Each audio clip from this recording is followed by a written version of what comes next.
What's going on, guys? Welcome back to episode 3 of the Bootcast podcast. I'm your host, Justin, with my co-host, Colby. Colby, how are you today? I'm doing good, man. Just getting through the week. We're recording this on a Friday, fresh off of the Phantom Gx2 / Luna 2 review that came out on Unisport today. So we're going to be discussing a little bit of that. Which, as a boot that I'm excited about, I know it's got mixed opinions, but that's something that I'm really hyped to get into because I love both the GX and the Luna. I know you're more GX, but I think this is going to be a good episode. I think so, too. I think there's a lot to talk about in this episode. A lot. Okay, so before we start, this is the third podcast episode. Who is your favorite number 3 of all time? Number 3? Oh, yeah, shoot. Number 3 jersey. Number 3 jersey? Yeah. So there's 2 recent number 3s in Liverpool. Right now, number 3 is Endo, who has been actually doing a pretty dang good job as a defensive midfielder. But he is going off to, I believe it's the Asian Cup, something like that. That's not part of AFCON, right? Is that another cup at the same time? No, it's not. Yeah, it's the same cup at the same time. So Mo Salah's going off to that, and then we're losing Endo. Fabinho was a great number 3 for a little while. But I'm going to go...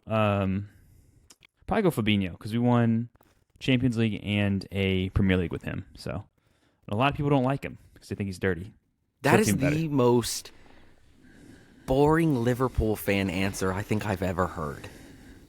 Like you didn't reach out for any other team or any other great number 3 ever. You went for Fabinho. Look, dude, I'm sorry. The guy's a champion. Like, I'm sorry, man. He rode off into the sunset with some bad knees to Saudi. And that's totally fine, bro. It's totally fine. Did you see the video of him dropping that Rolex whenever he got there? Yes. Oh, dude. That's so cool, dude. You get to go there, you get paid like millions upon millions of dollars, and people just still hand you Rolexes in line. You're like, oh, thank you. And then when you drop it, it's a joke. It's a joke. It's nothing. Yeah. Pennies. I can't even dream about working enough my whole life to afford a Rolex, let alone that Rolex. Dude, what about you, man? What's your number 3? Not my favorite number 3 is because it was my dad's favorite player of all time, but it's Roberto Carlos. Like, I just grew up watching the Brazil national team. My dad's a huge Roberto Carlos fan, so we watched Madrid. The guy's, he's a stud, man. He's a legend in his own right. See, you pick a Brazilian, I pick a Brazilian, you know? Yeah, but mine actually will be in history books. Yours is like your history book, like Liverpool's history. That's it. Hey, whatever, man. Our in terms of recent history, yeah, complete stud. Like, okay, cool. He was starting to slow down though. Yeah. Oh yeah, his legs were shot. Yeah, man, that's okay. But just to preface this too, guys, I am getting kind of sick. So if I sound nasally or you see me cough off screen, I apologize. There's nothing I can do about it.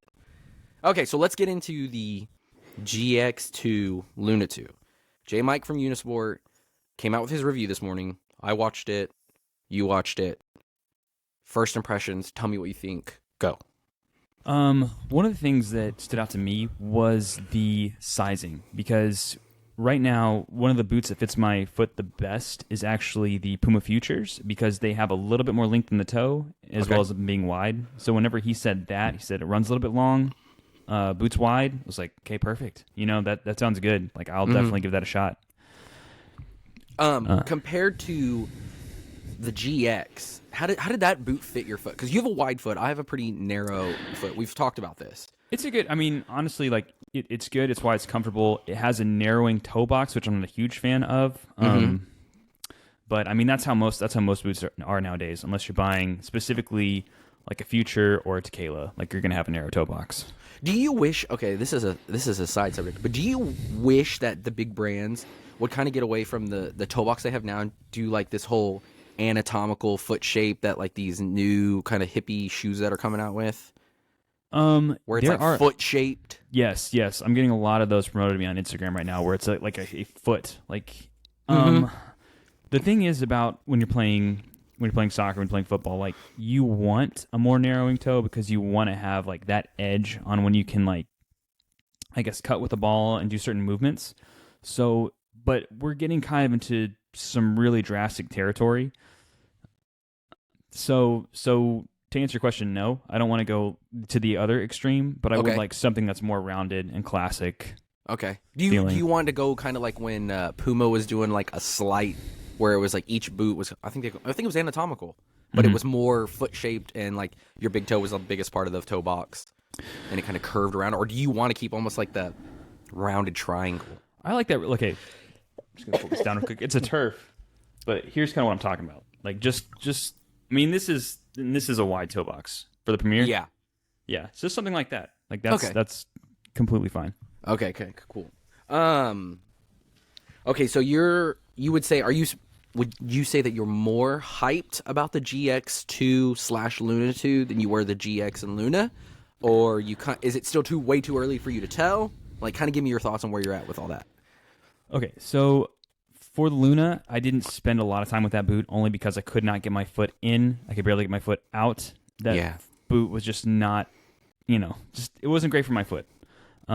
So I didn't get a lot of time with the sole plate, which I've kind of heard mixed things on. People that haven't really tried it are completely down on it. They not sure if the Cyclone 360 is a gimmick. It has blades. I know there's been some recent news that sole plate has actually been cracking, and a lot of people have posted that picture. I know Substance has talked about it and saying that this Cyclone 360 on this model, it might just be with this colorway. We can get into that in a little bit.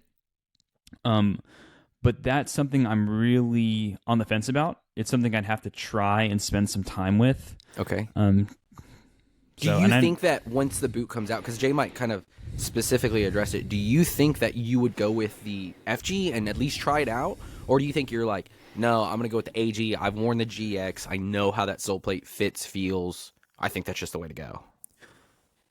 Right now, if I had to buy one tomorrow, I would probably lean more towards the AG just because it's something I'm more familiar with. But because I know you've been in that Luna boot, you've played in the 360 sole plate. Yeah, I'd go off of your recommendation and at least attempt the FG model.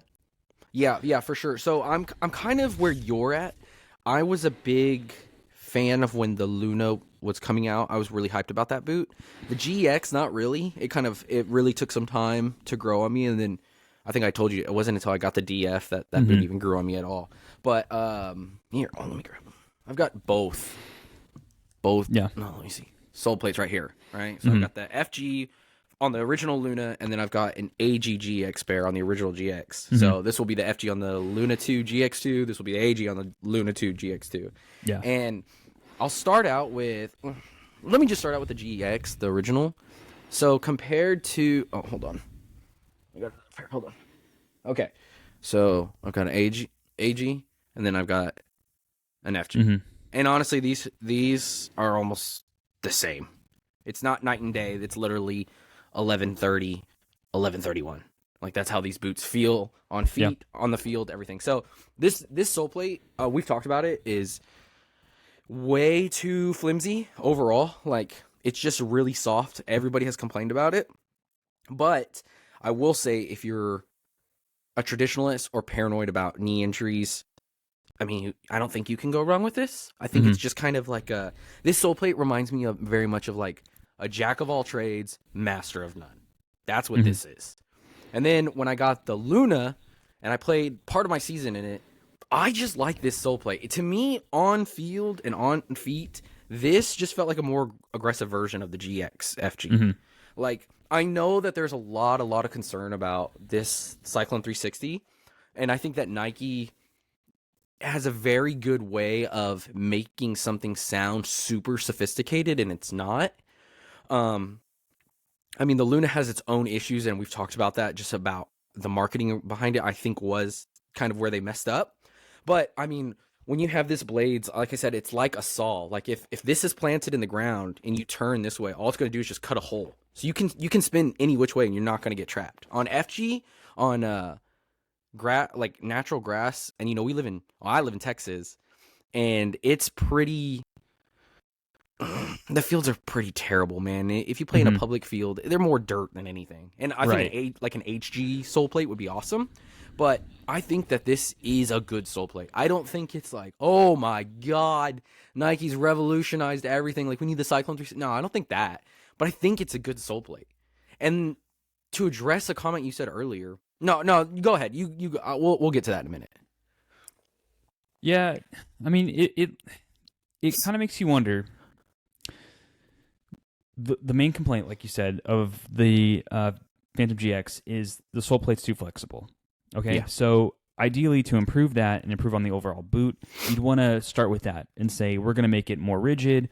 We're going to give you more spring back. We're going to give you the ability to feel like you're pushing off and you're not doing a ton of work for your feet. Mm-hmm. The cheap way to maybe fix that is to take the Phantom Luna, which is a bit more rigid, and we'll discuss in a second, but maybe not much more rigid, and pop that onto the bottom. But then you're taking away that second grip element at the bottom and making it all kind of one, kind of what they did with the Puma Future, going between right before the Ultimate, taking it and making just one piece, just so that the whole boot flows. Yeah. Right. So you're essentially just taking the sole plate, I know there's been a few memes about it where I think Unisport did it where they took Luna GX, put them together, and that's the new boot. And that's essentially what they did. They essentially just took the complaints of one sole plate, which was to me like it's going to be a beloved boot in the future, and you just slap the Luna sole plate under because it's a bit more aggressive and it's a bit firmer, right? Yeah. So that's kind of my opinion on it. Is did we, instead of re-engineering the whole tooling, did we just kind of take something that we already had, slap it on the bottom, sort of like the most recent Copa Pures, and taking the Nemesis sole plate, putting it on the bottom of that, and just saying like, all right, good, didn't cost us any money. We already had this in production. Like, let's just take this, put it on the bottom of this.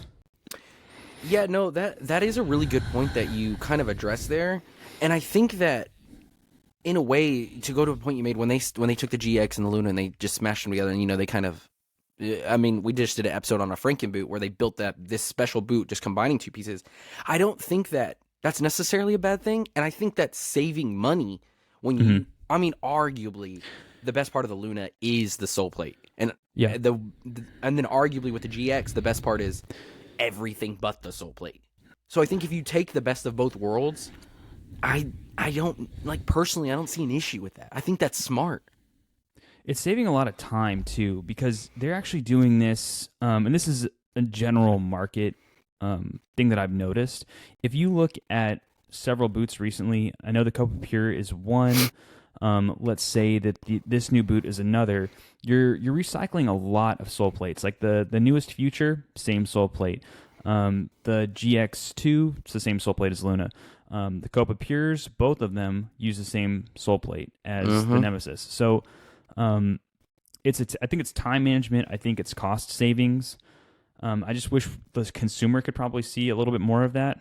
So these prices don't actually go up, because I actually made a recent video about how the high cut Luna 2 or whatever GX2 Luna 2, the high collar version I think is going to go above $300. I think they projected it at $305.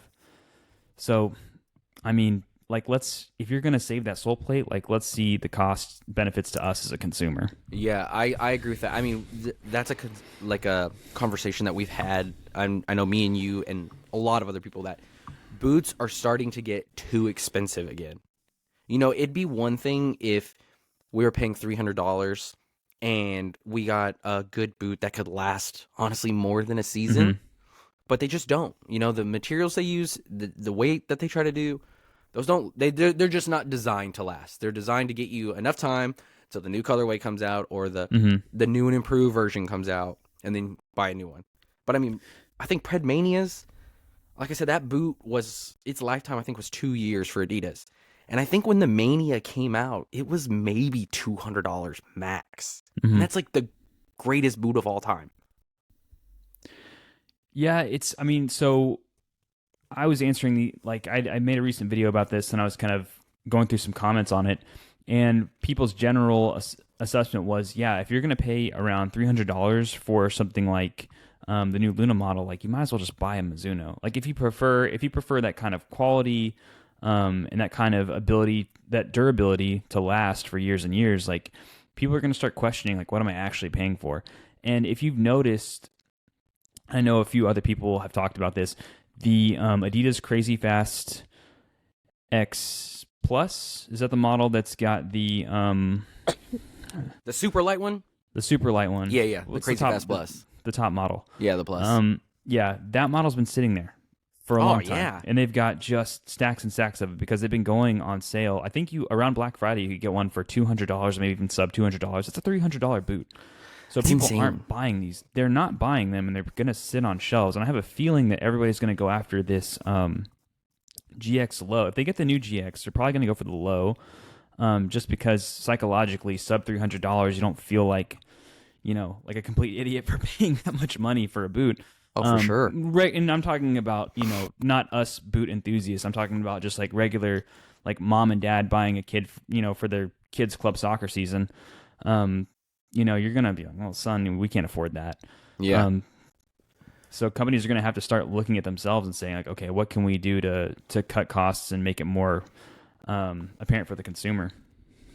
Yeah, well, and I think that the thing too is when it comes to, I think like a person, or I should say a company that's addressed this really well was when the Predator remakes first started coming out. And I think up until recently, I think they were, $350-ish? But Yeah, you got to think too, I mean, again, those boots, every single Predator remake, there's nothing new about them. That's all reused. I mean, maybe the colorways, some of the colorways I know are one-offs, but they're using the Predator 20 Mutator sole plate and slapping it on a 10 to 30-year-old upper.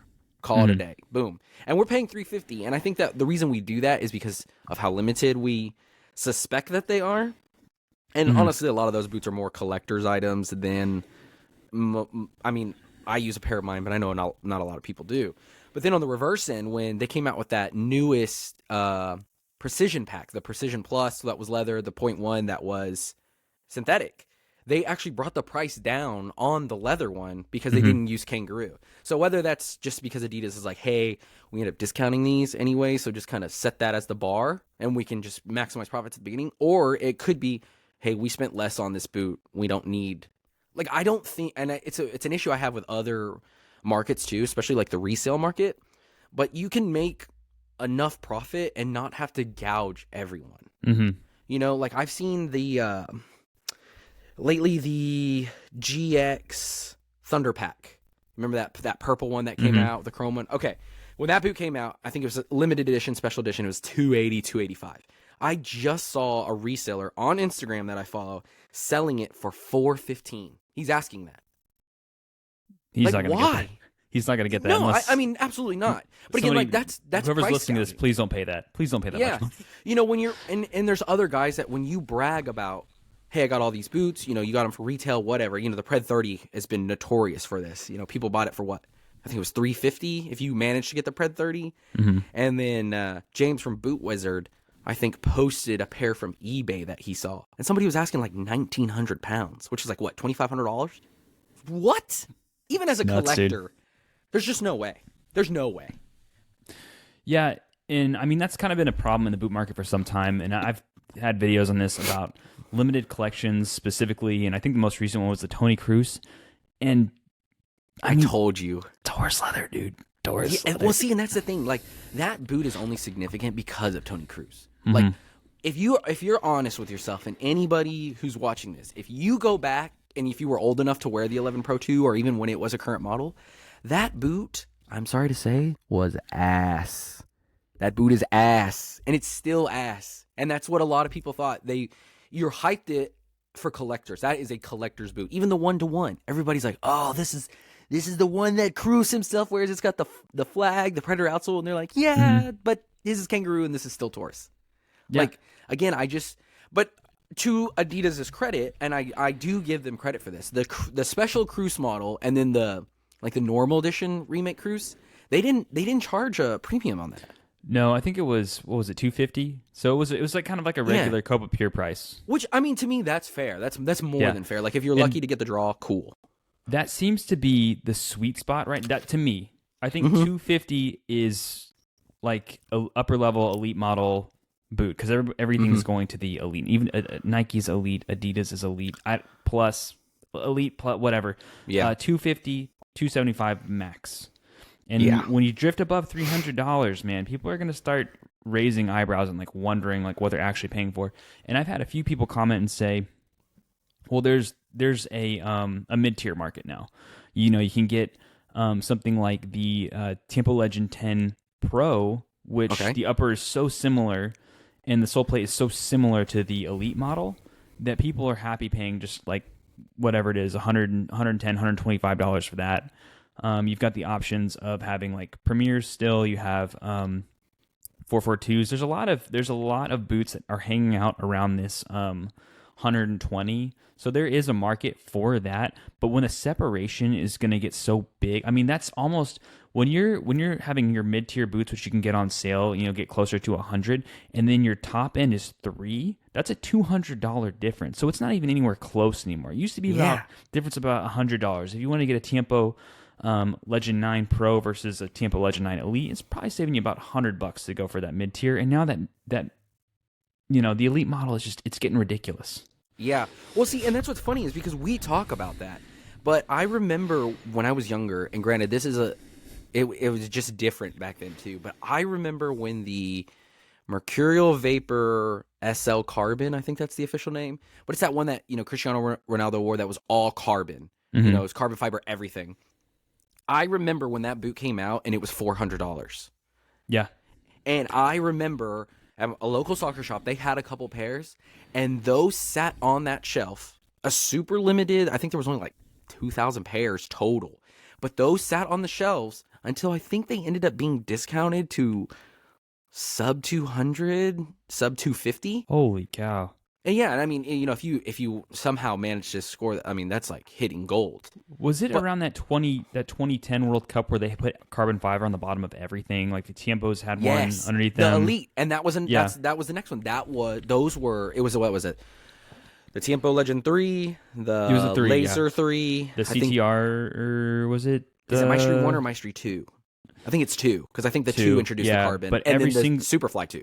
Yeah, every single model had the carbon fiber under it, and it was yeah, and they were phenomenal boots to look at. But again, $400, and if you ask anyone, 99% of the time, everyone is going to say that the regular high-end model was better than that Elite model. Like, the Superfly 2, man, I love the look of them, but that's a terrible boot. Mm-hmm. And that's where, flash forward, we complain about that price, and you're saying anything $250 or more. But then if you remember when the Magista Ober 1 Superfly 4 came out, those boots were, I think, over $300. And especially in the Superfly 4, I remember even more than the Magista, every single colorway in every single size was sold out almost instantly. Mm-hmm. And so it's really interesting to me because I know it's a numbers game. As a consumer, you're trying to get everything for the cheapest price. I know I do. If I'm bidding on eBay, I'm lowballing, and I don't care. No shame. And Nike, on the other hand, is trying to maximize their profits. But where is that middle ground? Because again, if they're gonna, why put a boot at $305 that people are already unsure of? It's a new model, when you know that it's just gonna get discounted. Like, we know it's gonna get discounted. Mm-hmm. I think it's just it's going to see who's going to grab it without the discount. It's just going to see how many people can you reasonably get to pay this price, and then eventually it will get discounted because it is going to sit on the shelf. There's so many crazy fast models that are selling now that are sub $200, maybe around $200. But consumers are smart, dude. They're going to start waiting. They're going to start. I'll get the old model, or I'll wait like 2 months until you guys have 2 more colorways, and then I'll buy. Like, that's what keeps happening to the future models, because they keep putting out so many colorways. Yeah, and then some get left behind. I think around Black Friday, I could still get the very first model of the King, like that just released. Is that the white and blue and like orange? Yeah, the white and blue. Okay, you could get that one for like around $100. So, I mean, it's people, like, consumers are smart, dude. They're not gonna pay these prices. Yeah, I mean, and that's the scary thing too. Is like, we say that, but at the same time, like, there are people we know people ourselves that I don't care, I'm buying it. Whether I've got to be the first collector, whatever. Yeah, they're like, I don't care what it costs. I want it, and I want it now. Yeah, and for us, it's a timing thing too. Like, we see it, we want to try it, we've got to get it. Yeah, that's a big thing. So, I mean, the consumer market for maybe who's going to buy it first is us, honestly. Because there aren't going to be any discounts right when a boot releases. Like, this boot's not going to have any discounts for, unless you're like a soccer.com member, or you've got some like points on a website or something, like then you have like a little bit of a discount, but ultimately you're going to be paying close to, even for with after tax for the low cut model, you're paying $300. Easy. Yeah. I was gonna say, if you save anything, you might save on what, shipping, discounted shipping. That's gonna be your coupon code. Yeah. But okay, enough of ranting about price and everything. Let's get back to the GX2 and the Luna 2. Okay, so we've talked about the sole plate. We're kind of back and forth. You're more AG, classic GX. I'm more FG. We'll say classic Luna. Okay, so let's talk about the upper. So J Mike in his video basically, to me, pointed out that the boot looks and behaves more like a GX than it does a Luna. It has Luna features like the I don't know if you guys can see because this colorway is really hard to see, but it has like the raised on the grip knit, but he made it seem like it had almost like the GX style. And I don't know if you, let me see, I think you can see it there, but it had the fingerprint pattern, which I think is super interesting because they, I guess, like this enough just to basically add raised lines. And I mean, how do you feel about that? Are you excited about that? Does that worry you some? It doesn't worry me. I mean, I grip elements, dude. Like that's when you're playing and you've got. I mean, I don't think there's been a boot. I mean, besides like maybe some of the more recent Predator models where I'm like, wow, this grip is just insane. You know what I mean? So like I'm not worried about it. Like a lot of it can be just kind of be placed there aesthetically. And actually I don't mind. A lot of people are really put off by this colorway, this launch colorway. I don't mind it too bad. I know what colorways are coming behind it, so I think I'd rather wait for those to make like my main pair. Like I know there's a black and white one that I've got my eye on, but and again, like who knows with this this whole sole plate situation, if like you're gonna want to end up getting the launch colorway anyway, but yeah, I mean, aesthetically, technologically, like it, I'm excited. Okay. Yeah, I'm kind of in the same boat as you. Like I said, the GX really grew on me, and I do love the Luna. Like I know I'm in the minority on that one, but I think it is a good boot. But that being said, I think that going with a thinner upper like the GX and making it a little bit wider and more accommodating was the smarter move. Take the raised elements from the Luna, but I mean, honestly, like the GX is not a broken boot. It doesn't need much, in my opinion. It just needed a different sole plate. Like you could have honestly kept everything, called it the GX point 2.0, and just changed the sole plate, and I would have been fine. I would have bought another pair, easy. Yeah. And I think they will. I think a lot of people are have question marks about this boot, and I think a lot of people will try it and actually really like it. I know that kind of the two main things. I think people are like, one, we talked about unsure about the sole plate, and then two, it's the durability of that same sole plate, and then the flexibility at the midpoint, because you can, from what I saw in the video, completely bend that boot, like from the midpoint of the sole plate. Okay. So. Yeah, I mean, that's a total fair criticism, but I will say this. If your foot ever bends in real life right here, you're in the hospital. Your foot does not bend here. So if people are snapping let me see if I can do this on camera. Sorry, guys. See how strong you are. Yeah, I'm not, man. I am not strong at all. Okay. So, I think you may have seen these photos too. Now, I've seen some boots cracked here. Have you seen those as well? Okay, so I've seen a couple there, and that makes sense because that's where the flex point of the boot should be. So if the boot is cracking there, that is worrying. But like, I mean, like I'm struggling here, and this is like, I mean, it's trying to spring back. Like, again, why the hell do people bend boots right here? I don't know. I always bend them from the top just to test the snapback, like you just did. Like but this? I've never. Are you one of these guys? When you like get a boot, do you do this? I love that. Oh my god, you're just like my dad. It's like new car smell, dude. You gotta bend it. You gotta snap it back. You gotta see how quick it. Oh, that's. My dad used to do that when I was a kid, and he would refuse to buy me certain pairs of boots because he didn't like the way it snapped back. Yeah, I mean, but he would do it to like a Mercurial and be like, "Nah, it's just not enough." Oh, like, Dad, what? Come on, Dad. He was an Adidas guy. Okay.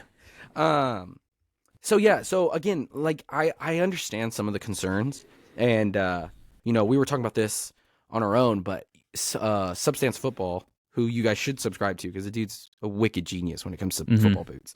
But he was saying that he thinks it could be something literally as simple as the way that Nike mass produces boots. Sometimes things get messed up on the production line. It happens. This could just be an issue with the first colorway. Nike saw it. It was too late. All right, we got to move on. We'll fix it on the next boot. What do you think about something like that? I mean, it happens, dude. I mean, there's been so many models, launches of boots, and then I'll get that model. It'll be pretty decent, and then I'll try a boot much later on, and I'm like, this almost feels completely different. Yeah. That original Copa Pure model, I had that first whiteout colorway. I ended up getting a pair later, and I swear the leather was softer. I swear the boot fit me different. I swear I had more room at the toe, like different Really? colorways. Yeah, like because I mean, it is what it is.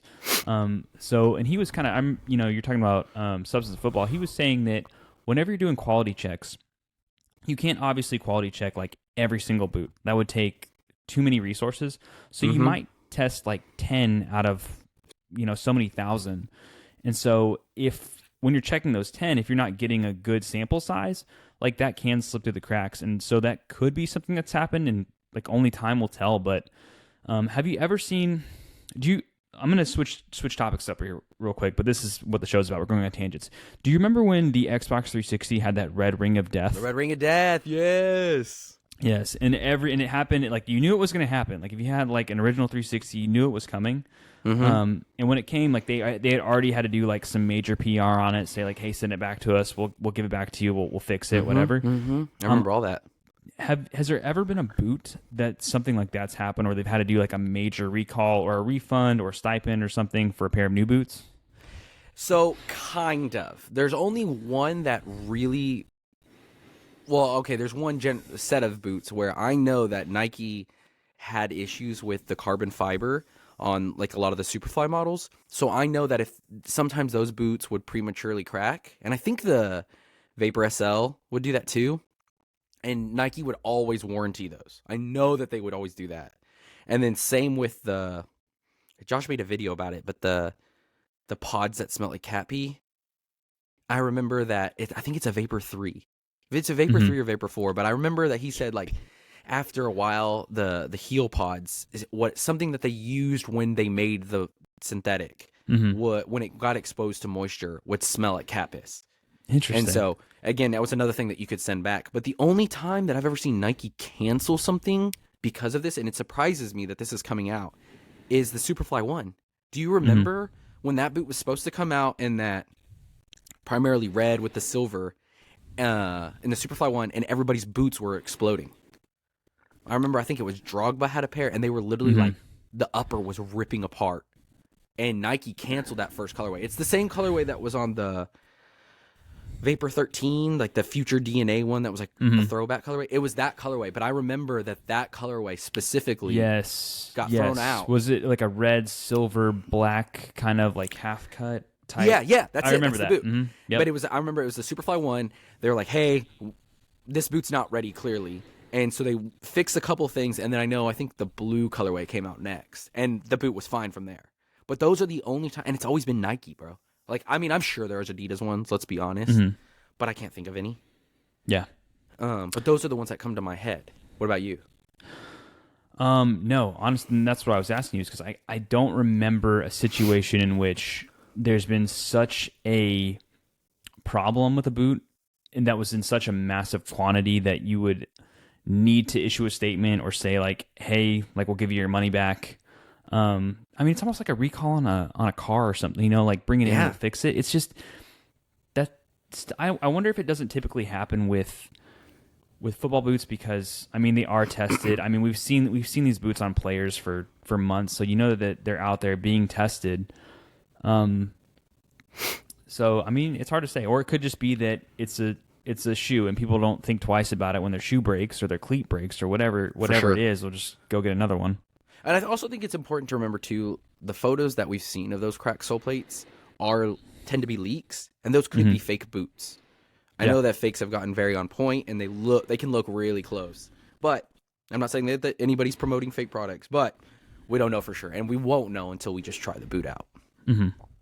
Well, and that didn't make sense to me either because I was thinking to myself, I'm like, if you're just essentially taking the sole plate from the Luna and putting it on the GX, wouldn't we have seen a bunch of Lunas crack by now? Well, that's the other issue. I don't know if people are really wearing the Lunas, bro. Like, I think it's such a. I tried to sell a pair and to another reseller. So I wasn't asking much for my Lunas. I paid full price for them. I wasn't asking much, and he's like, "Nah, dude." He's like, "Those don't sell. Like, I'm not even gonna waste my time or my money."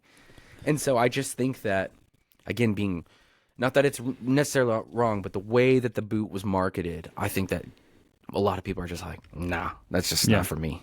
Yeah. I could see that when it first came out. It looked really good. That white colorway with the swoosh going down. And I'm not. Are you a fan of that? Are you a fan of that swoosh? No, Okay, I'm not a fan of. Well, I'm more of a fan of it on a high knit collar than I am on a jersey. Which those are going to come out next year. Have you seen those? The third kits where the Nike swoosh goes down. Dude, you gotta watch my video. Oh god, dude. Yeah. Luckily it's not going to be on the mains, but it will be on. What do you care? You're Manchester United's Adidas, aren't they? Listen, we're not talking about United right now, okay? Okay, I'm just saying. I don't want to talk about As United. Liverpool, I'm going to start crying. I'm sick. I gotta worry about cry. So some of the third kits are fourth kits. I'm assuming they're going to have the up and down. Does it have a significance? Is it like their women's team or is it some kind of thing? It's just change. It's just change for the sake of change, man. Okay. Like how like Nike is, they're like the kings of like we're just going to change it. And I mean, this boot is kind of a good, and J Mike himself said it, like, I'm really going to miss my Phantom GX DF because, like, I think a lot of people really like that sole plate. I know you're saying that, it wasn't a huge difference between something like a conical AG and the GX, but it was a good sole plate. Just make it stiffer, dude. Like, if it ain't broke, don't fix it. That's true. I mean, and I think the GX is gonna. It's not the Luna. The GX1, I think, is gonna become honestly like the next Hypervenom 1, Hypervenom Phantom 3. I think that people are gonna be like, I should have kept that. Like, I should have kept that boot. Yeah. Okay, so a topic I want to shift gears just a little bit. But when I was watching J Mike's review today, and he was complaining about some of the weird things about the Luna 2. I think he wore the Luna 2, so the high cut. I noticed that he complained about certain folds in the boot, the way the boot kind of protruded out in some of the toe box. And when I started really like, okay, hold on, wait a second, and rewinding the video, the boot that came to my mind is that the GX is not combined with the Luna. It's actually combined with the GT. I think that, I mean, even the toe box to me, that's a lot narrower than the Luna's was. But the way he complained about the folds right here, I know a ton of people have that issue. The way that he complained that the side bulged, I know it was the outside, and he said he could stick like almost a whole finger. And that was, and Noah had a video, Noah Kavanaugh, called, I think it was like Nike Do Better, and he basically tried to break in a pair of GT2s, and he was just like, got to the point where he's like, dude, there's just so many issues. Like, this boot, it's just half baked. And I feel like Nike the GT and the GT2 weren't really catching on. So I think that Nike definitely was smart to mix things up with the GX. I think they lost a little bit of steam with the Luna, but I think that they want to take what they've applied to those two boots and put it back on a GT. But why? I don't know. I mean, again, why did they introduce a fourth silo? How long's the Luna been out? When did the Luna come out? The Luna came out during Women's World Cup, so that would have been like June. Like, it was like Luna and then that new Tiempo. Okay, so June. We'll be generous. June of 2023. It's January 5th of 2024, and the Luna's already out. 6 months for a Nike silo, a silo, not a one-off where it was just the Women's World Cup and that's the only thing it was made for. An actual silo. 6 months for Nike? That's insane, dude. They're normally 2 years. But when they came out, man, a lot of people were questioning if that silo was just kind of a big gimmick. Like, because of the timing and the World Cup and what it was marketed as being, which was a safer alternative, for specifically women, because that was the Women's World Cup. And they had the 360 technology, and so a lot of us were kind of like, okay, is this going to stick around? I remember messaging you and saying like, hey, you think this will stick around like for longer than a generation? And I didn't realize the generation was going to be so short as 6 months. And it was kind of smart on Nike's part to, instead of just discontinuing it and just kind of like never talking about it again, to actually take some of the elements of that and apply it to their new boot, so that people were still talking about the Luna. Like the boot kind of, like you said, kind of like died out, changed into like this generation, but it was almost like they brought the conversation back to that sole play. So we are, and then saying the name Luna as the high cut model, so we're still technically talking about it. Yeah, I mean, that is true. I don't know. It's just some of the things and the decisions at Nike like that they've been deciding. And I told you, I don't like innovation/change for the sake of innovation/change. And again, I think going from the GT2, which is a boot I do enjoy, to the GX, hats off, bravo. I think that the GX overall was a boot of 2023 for a lot of people before the Predator. But I think that, I don't know if maybe it's because some of the designers went to Skechers, but I think that it's weird that they come out with two Phantoms again, a short-lived Phantom, and then now they're kind of basically making it a GT3. Yeah. And why are we, okay, we need to talk about this, because sometimes I like this and sometimes I don't. Why does the low cut have a different name than the high cut? Because it's the same thing with the Vapor and Superfly. Because they didn't want to get rid of, well, okay, that's one marketing tool, because they've been doing that for years. Like years. Superfly, Mercurial, like. But that's the only one. Right? Well, I wonder if they're, but see, this is where, those are super popular boots. Like super popular boots. This is just like in its infancy, and the naming is kind of like Luna, you know. GX, I don't like that at all. Like, just call it like a GX high, a GX low, a GX2 high, GX2 low. It's almost too like high, too low. So whoever created the Luna really, really liked that name and did not want that boot to get discontinued and did not want that name to die off. That's what I think. I mean, I don't know. I think it's a terrible marketing tool. I mean, okay, well, I think this is a good way to pivot to another point of discussion. Is it time for Nike to let go of the dynamic fit collar? Is it time? I think so. I mean, you think so? Do you, which one do you think is more popular? I think that the lows tend to be more popular because A, they're easier to get on and off. They're cheaper. I was gonna say B, they're cheaper. And C, I think a lot of times the dynamic fit collar can kind of almost ruin the silhouette of a boot. At least to me, in my opinion. Like, I love the Superflies, don't get me wrong. Like, the 4 or 5, I love those. But the moment, like, to me, the whole thing with the Superfly and the Vapor was, the Vapor was a certain type of technology, and then the Superfly to me was kind of like the supercar version. Like, we're going to throw everything we can at this boot, make it kind of like a freak of nature, over-the-top engineered, and that's what separated them. And then I think it was the Superfly 6, Vapor 12, where they just changed it to where the Superfly was a collar, and I just think that's so stupid. I think that's so stupid. What look at this, dude. But what is that?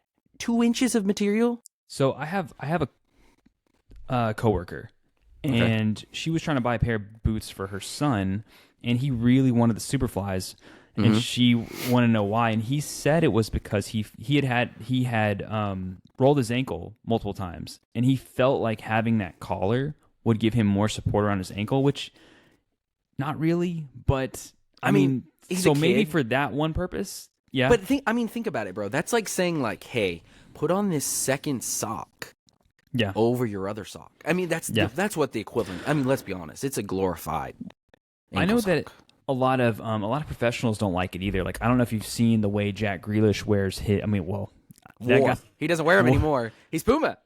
Well, no, I know, but that's what I was gonna say. On the Puma, he actually, you know how Puma has like a high and a low. I don't know what they're gonna do with this most recent like Future 7, but he'll take it even lower on the Puma if you look at it. Okay. So he kind of does what Ronaldo used to do with the 4, where he had that really low collar. Mm-hmm. Oh. Yeah. So on his Pumas, he has it really low. So I'm wondering if, and then going back to another player, when the Tequelas, before they actually came out with that Tequila V4 Pro Low, a lot of those players like Harvey Elliott were already wearing it, or Tim Weah, they're already wearing it with laces in a low-cut version. But you couldn't get that as a consumer. You had to get the Tequila laceless with the high collar. And so all the professionals were like, no, I need my ankle to move. I'm going to lower it down. So that's why, for your question, this is a really long roundabout answer, but yeah, I would get rid of it and just see what happens. Because you want to be one, you want to be below that $300 line, and then two, like, how much is it really selling? Yeah, I mean that's the thing. Like, I feel like if I see boots on sale more, it tends to be the Superfly. Yeah, you know what I mean. And same with the GXDF. Like, when certain colorways came out, the lows sold out almost instantly. But some of them, like even the rainbow colored ones, you can find the DF on some websites in just about every size still, which is interesting. Yeah. Okay. Yeah. Hold on. Side topic, because I just said the GX. Why do you think they got rid of the ghost laces on the Luna 2, the high cut? Yeah, the Luna 2. Ghost laces. Yeah, you know, like the lace cover thing that they have. It was like big on the Vision. Oh, you know, it's just yes, again a sock cover over your laces, but they did it on the Vision, and then they brought it back for the DF of the GX.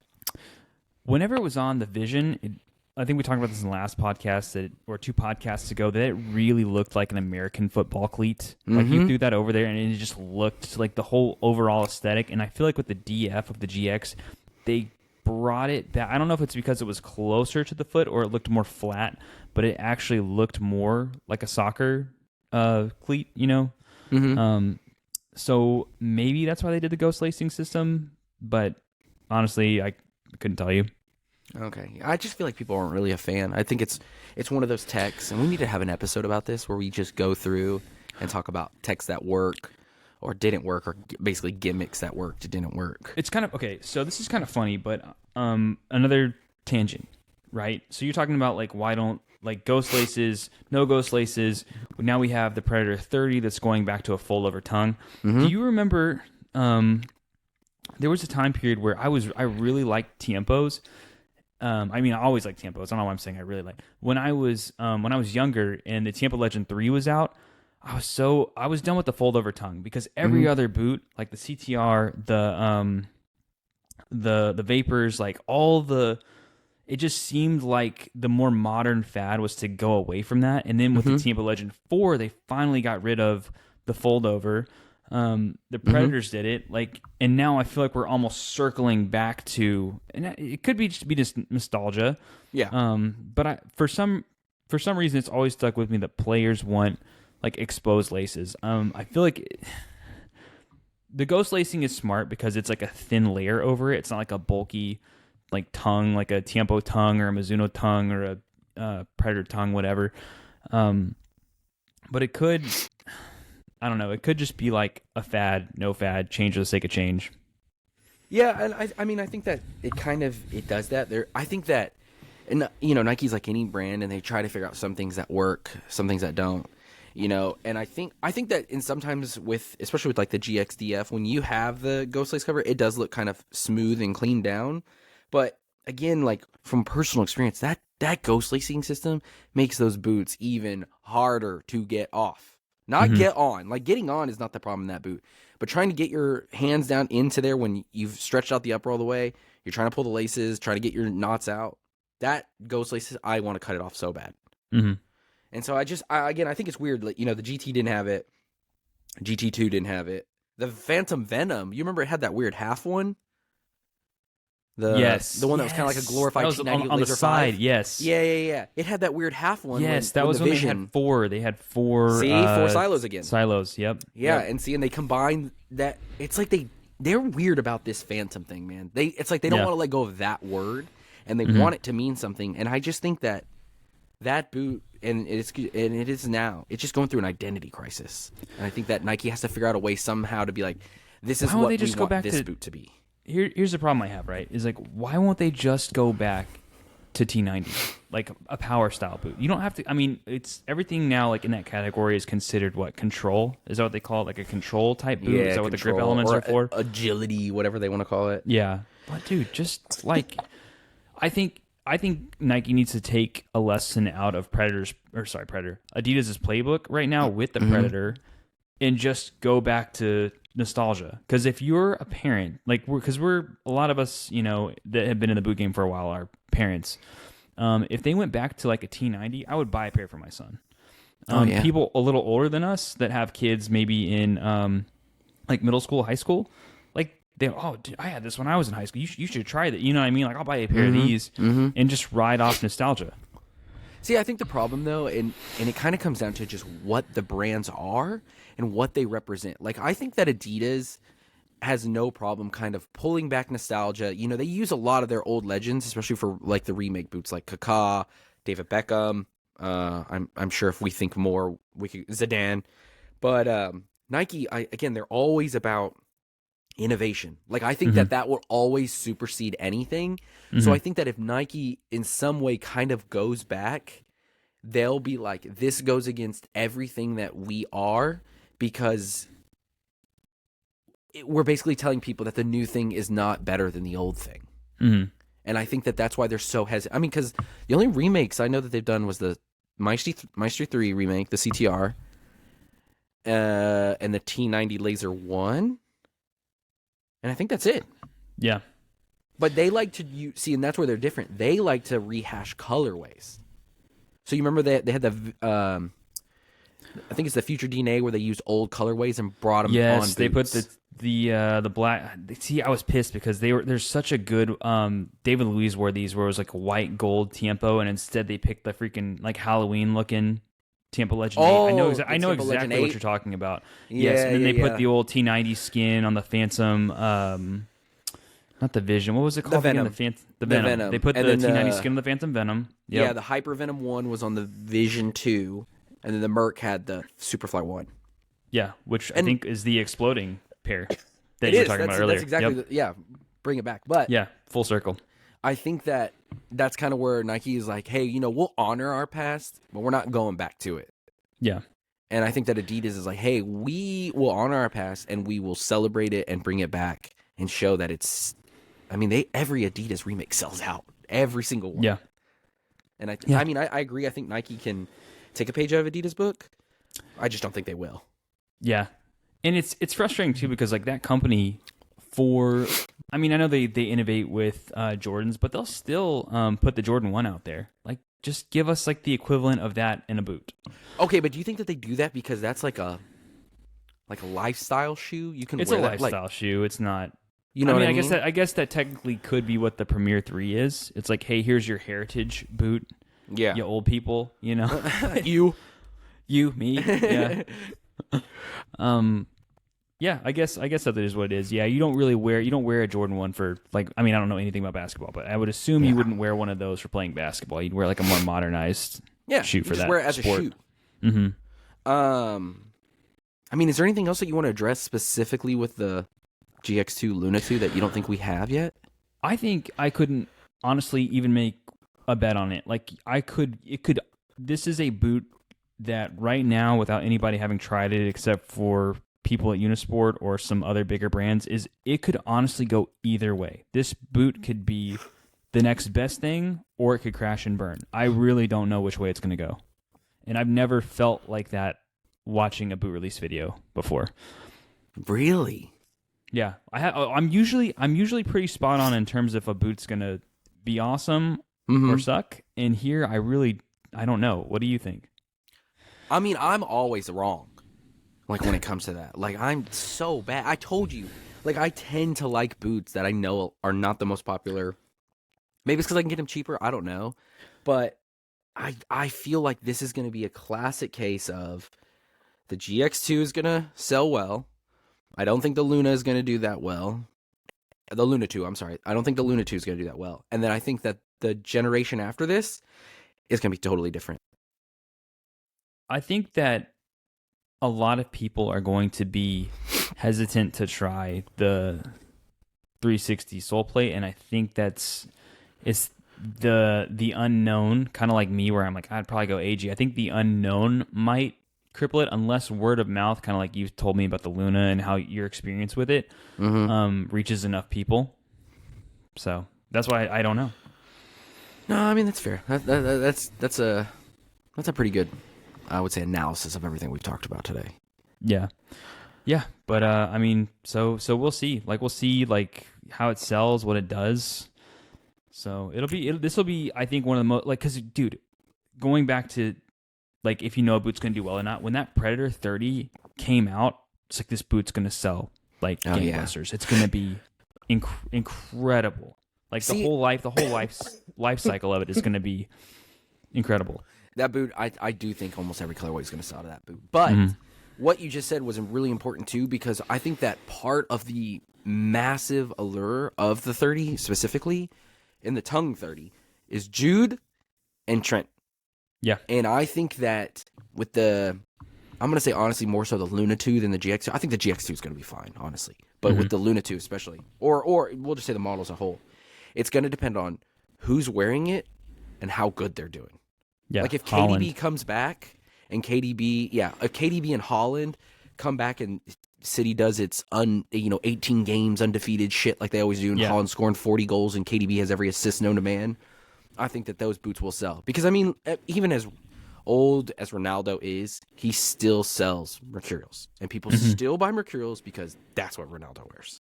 Yeah. And so I think that's a huge thing. I think that's a huge thing. Good point. Yeah. Yeah, we'll see. That's a great point. Okay, so before we get out of here, I'm going to read comments from our first episode. We have a couple good comments. So, Andrew Palmer said, "What are your guys' top 5 boots that you would love / think are underappreciated in your past?"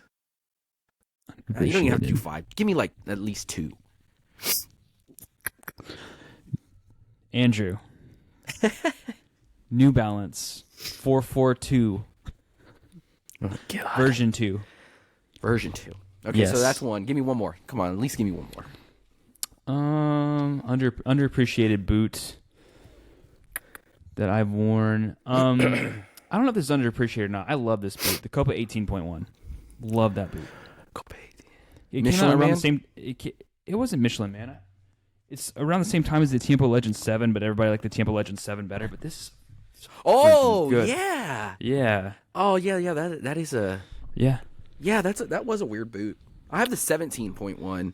Look, it's conical. It's got a sturdy stud plate. Freaking, it's nice. It's nice. Yeah, I had the 17.1. That was a good. That was before the burrito tongue. Yes. Ruined everything. That's where it has like the weird elastic, wants to stand up but wants to fold over tongue, right? Yeah. Which, I mean, it always stood up for me. I don't know what everybody's complaining about. Well, I know everybody wanted it to fold over, though, like a classic Copa. Because it had that ability. Yeah, see? Yeah, and it won't do that. Yeah, you could do that if you want. I like it being up. It's a good boot. And this was a model in turf that was actually kangaroo leather and had a really phenomenal turf bottom. So. Okay. That's a topic that we need to address, too. Yes. Is why top brands don't do their top elite models, plus models, whatever the hell they want to call them, in turf and indoor anymore. Yes. Or as often. Yes. As please often. Save that one. I have a lot to say on the topic. Oh, I would love to hear that. Okay, for me, underappreciated boots in my past. I'm gonna go with underappreciated. Okay, hot take. T90 Laser 4, well, 3 and 4, but specifically the 4, and underappreciated boot. The Adidas X 15, but the super light version. So it had like weird cutouts in it, and it was supposed to save a ton of weight, but it didn't. But I have a pair, and I'll bring it for another episode. But that was a boot where I thought that quote unquote special edition last pair model was a million times better than the original. Okay, any other? Let's see. Boom, boom, boom, boom. Okay, here, one last question from Andrew Palmer, yet again. Yeah. Do you guys think that Nike and Adidas should still offer leather variations of their speed boots? Of their speed boots? Yeah. No. You don't think so? So you don't miss like the old leather X or F50s? I think speed boots have become a model for people that like the innovative and like newer synthetic materials. I don't necessarily know. Well, because you could look at like a Mizuno Neo Mm-hmm. and say that that is in fact like a speed boot. But like, if you're looking at like Nike and Adidas, like Yeah. I don't know what the market would be like for that. Like I would love it. I'm not a speed boot guy, but like I would at least try it. But just like a leather boot to me is supposed to be like more of a stable ride. It's not supposed to necessarily be a speed boot. Speed boots are supposed to be very responsive, very pingy, very, you know what I mean? Yeah, I'm not really a speed boot guy. I just kind of find them uncomfortable. But I am a huge fan of a lot of the Tech Craft packs. I know that they're bad boots, but I like that kind of concept. So I actually do think that more companies should do a leather version of, like, the XP Portal, the 99-gram ones. The leather one, Yes. phenomenal. Okay, The if we're regular talking one? about something like that. Yeah, where, it's a 'cause concept. I'm dude. envisioning like you're envisioning like a Tech Craft. I'm not thinking about just the toe. Yeah, like, so but see, that's what I'm saying. That's a lot of those boots where the toe. But and the that's also the way Mizuno makes the Neos, where it's just at the toe, and like the Yeah. midfoot's like more of like a synthetic leather style. Did you ever try the Alpha? No, Oh, no. Well, see. yeah, it's just I did in a turf model, so I'm not sure if it's quite the same materials, but it was different. It was I was gonna say different. because I wonder if like they did like a really soft leather Alpha, if that would catch on. It might. So I know see? people have complained that the Alpha isn't necessarily. It's a certain foot. You have to have a certain foot shape for the Alphas. It reminds But me that- of old school Mercs. I haven't heard a lot about the Alphas recently, to be honest with you. Like I haven't since they first came out. Like I've seen them, but I haven't seen a lot of people promote. Well, no, that's not true because I just saw something on We Got Soccer. Just Yeah. anyways. That's a topic for another day. But Andrew, yes, I think that they should offer more leather models. Colby is a big fat no. Yeah, Andrew, we love you, dude. Yeah, and we appreciate any of you guys that take time to ask us questions or send us anything and share. It's awesome. We really appreciate that. We are trying to spread our nerd and dorkness about cleats, boots to anyone. So Yeah. please comment, subscribe, send us DMs. We love DMs. Yeah. We talk boots all day, every day, especially with each other. So if you want to get on that even conversation, we talk boots for an hour, and then I'll probably like text you after this about yeah, something exactly. boot-related. Yeah, I'm sure we'll talk tonight, and then we'll end up talking tomorrow too. Yeah. Okay, so before we get out of here, do you have anything you want to say? You want to add anything before we leave? No. But you guys can follow me at Kicking It With Kolbs on Instagram as well as Kicking It With Kolbs on YouTube. I'm trying to put out a video a week. It's getting harder now, especially that my son's returning to the club soccer season. So we'll see how many videos I can get out. But this, I think we're going to make a pretty consistent thing. So yeah. Justin, where can we follow you at, dude? You guys can follow me on Instagram at Texas Cleat Collector, or you guys can message us. We have a public account for it, and it's at Bootcast. I think it's Bootcast Pod. Sorry, At Bootcast Pod, yeah. Pod. Jeez. Yep. So you guys can always message us there. Leave us any comments below if you guys have any topics that you want us to talk about. Because me and Colby, we like talking and we will ramble. But if there's something you guys want to hear about or want to talk about, please let us know. Please let us know. Yeah, between the two of us, like if you have any question about any boots, like new or old, we can probably answer your question. Yeah, for sure. So I gotta plug one last thing. So I've got kind of a conversation going on, and if you guys want to send me a DM at Texas Cleat Collector, send me your top 10 boots of all time. I don't care anything about why it matters to you. If you love it, if you just like the look of it, I don't care. Top 10 boots of all time, and send them to me in order because we're gonna play a game with that. So if you guys want to be a part of that, get a shout out on it, please message me that. All right, And man. that's it. Awesome. All right, man. We'll see you guys next week. Thank y'all. You guys have a good one. All right.